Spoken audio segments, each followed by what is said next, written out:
Press वालों को छोड़ते हैं। आदरणीय अध्यक्ष जी, सम्मानित मंच, किसान क्रांति के सरदारों, नौजवान साथियों, मेरी माताएं, बहनें, बच्चों, पुलिस प्रशासन के लोग, पत्रकार बंधु, मुद्दा इस गांव में, क्योंकि कई लोग गए इस क्षेत्र से और सबसे पहले इस क्षेत्र से जो ट्रैक्टर गए होंगे उन किसानों का फोन आया।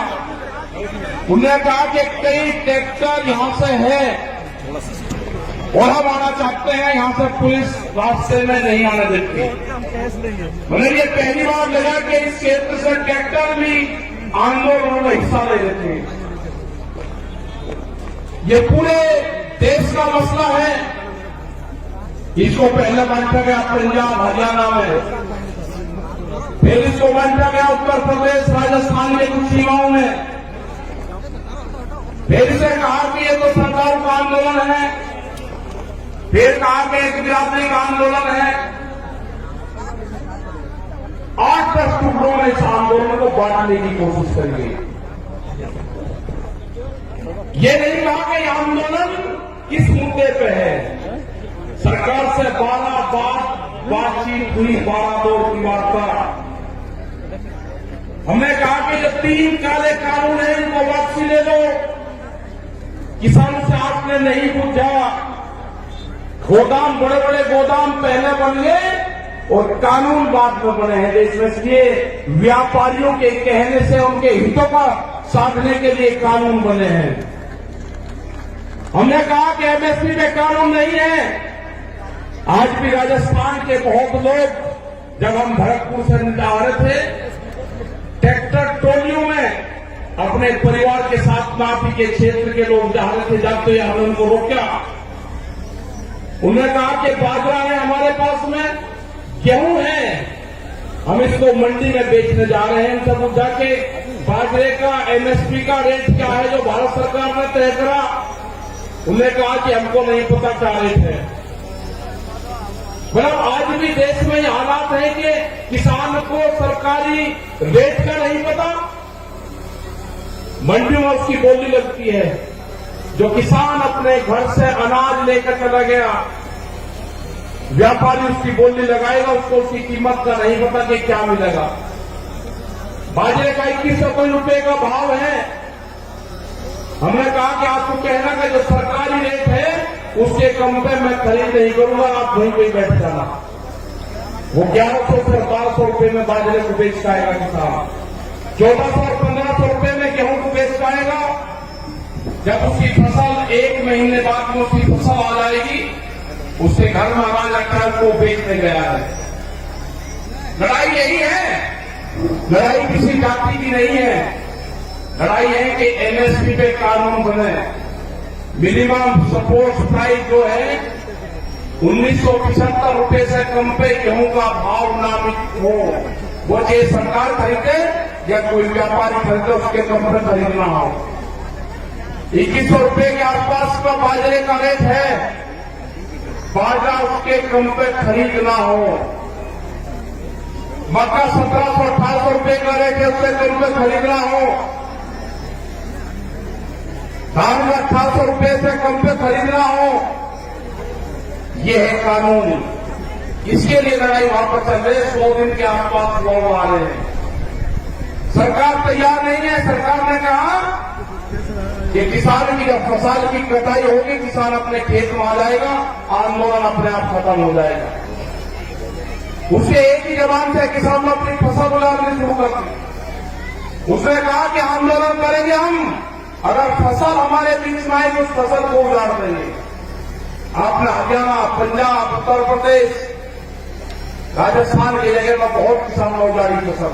हमने कहा कि फसल को बर्बाद न करो, ये आंदोलन भी चलेगा, ये फसल भी किसान काटेगा।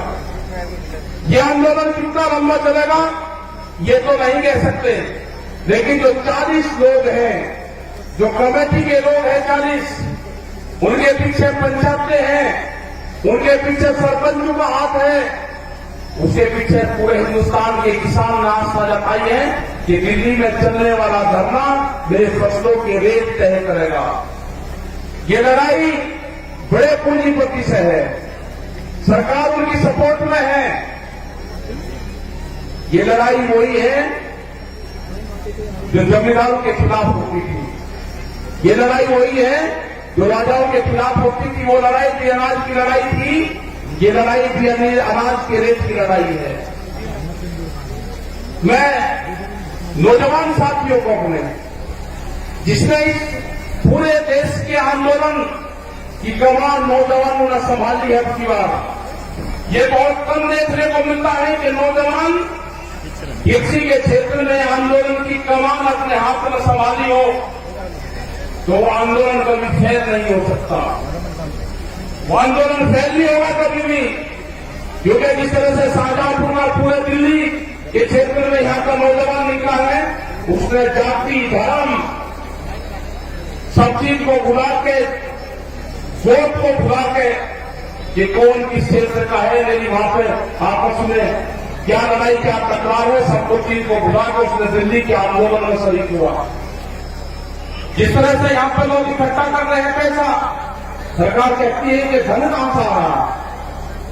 इस आंदोलन को गांव का किसान चलाता है, इस आंदोलन को हल चलाने वाला किसान चलाएगा, इस आंदोलन को क्रांति से काम करने वाली हमारी महिलाएं चलाएगी, इस आंदोलन को हाजी और पाजी चलाएगा।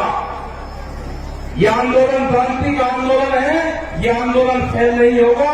एग्रीकल्चर जो कृषि में काम आने औजार वाले जो है, इस आंदोलन को वही लोग चलाएंगे जो अपने खेतों में हाथ से काम करते हैं। कोई नहीं गया बरमास है, यहां पर बच्चे राजाराम जी मेल जी है, यहां पे युद्धवीर सिंह जोगिंदर जी, अमलाराम जी, जो आपके शाहजहांपुर बॉर्डर को प्रमुख से देखते हैं। आप 200-200 किलोमीटर से यहां से जाते हो आप, और दिल्ली को होश नहीं अभी। कई लाख आदमी दिल्ली के चारों तरफ को है, और दिल्ली फिर कान खोल कर सुन ले, ये ट्रैक्टर भी वही है, ये किसान भी वही है। आप ज्यादा तानाशाही दिखाओगे, ये किसान अब की बार में ज्यादा तादाद में दिल्ली में जाएगा, ज्यादा तादाद में किसान जाएगा। यहां की फसल कट जाएगी हमारी 1 महीने में। ये कह रहे हैं कि किसान ट्रैक्टर से नहीं आएगा दिल्ली, ये किसान दिल्ली ट्रैक्टर से ही आएगा। जब इसको दिल्ली कोच करेंगे, ये किसान अपना ताम झाम लेकर आएगा। हम क्रांति होगी देश में, खेत में चलने वाला हर औजार वो साथ लेकर आएगा। जब भी बड़ी बड़ी लड़ाइयां हुई, उसमें साथ लेकर चला है। वो जानते हैं ये कौन सा क्षेत्र है, ये बेहद क्रांतिकारियों का क्षेत्र राजस्थान। बड़ी बड़ी लड़ाइयां यहां पर लड़ी गई, ये किसान पीछे नहीं हटेगा। जो मेरा नौजवान साथी है वो पीछे नहीं हटेगा। अपने खेत की मिट्टी को जब दिवाली होली अब आएगी, दुल्हनी आएगी, रंग नहीं लगाना अपनी बार। अपने गांव की खेत की मिट्टी अपने शरीर पे लगा देना, उससे अपने शरीर को टच करवा लेना अपने खेत की मिट्टी से। जब आप दिल्ली लड़ने जाओगे अब की बार, अपने खेत की मिट्टी अपने साथ लेके जाना। हो सकता है कि वहां से आपका गांव आपके याद आए। जब मिट्टी आपके साथ में रहेगी तो गांव याद नहीं आएगा आपके। अपने खेत की मिट्टी अपने पूजा स्थान में रखो। अगर ये आंदोलन में किसान फेल हुआ तो 20 साल में आपकी जमीनें नहीं बचेगी, इतना कर्जा किसानों को आ जाएगा।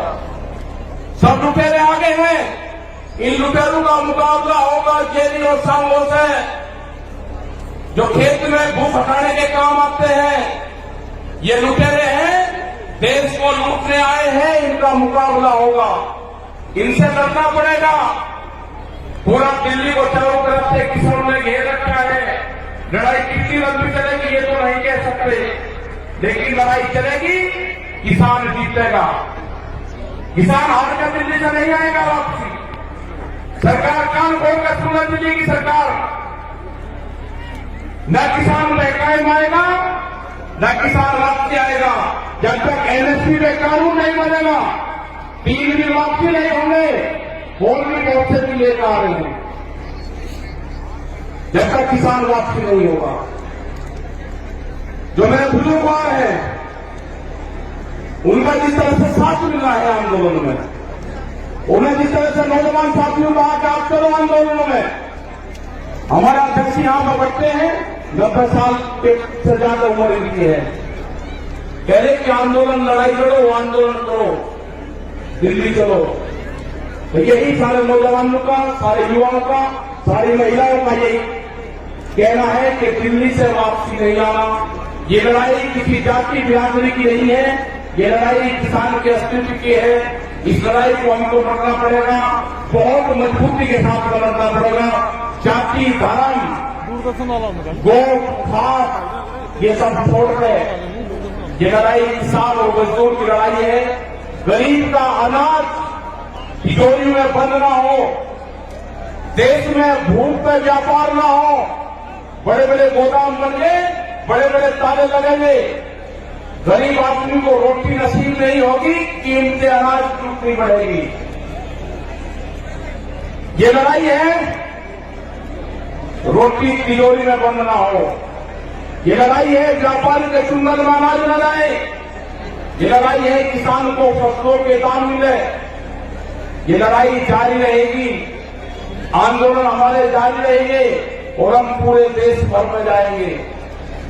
पूरे देश भर में 24 मार्च तक के प्रोग्राम हमारे लगे हुए हैं अभी। उसके बाद आगे के प्रोग्राम लगेंगे, कह देंगे वेस्ट बंगाल में कैलेंडर जाएंगे, आसाम में जाएंगे, वेस्ट बंगाल में जाएंगे, कर्नाटक और तमिलनाडु और महाराष्ट्र में भी जाएंगे। पूरे देश में किसान जाएगा, 40 लोगों की जत्थेबंदी है वो जाएगी। और जब तक भारत सरकार कानूनों को वापसी नहीं लेगी, जब तक एमएसपी पे मिनिमम सपोर्ट प्राइस पे कानून नहीं बनेगा, ये किसान दिल्ली को नहीं छोड़ेंगे। आपने इतनी बड़ी संख्या में यहाँ पे आए, आपका बहुत बहुत धन्यवाद। यहाँ पे जो ये मैदान है, जो कुश्ती मैदान है, भैरव बाबा का मैदान यहाँ पे है, उनको नमन करते हैं। इस पूरे क्षेत्र को, जो पहाड़ी क्षेत्र में यहाँ पर प्रोग्राम लाए के 81 गांव में जो प्रोग्राम किया, आपका धन्यवाद। जय हिंद, जय भारत, जय राजस्थान।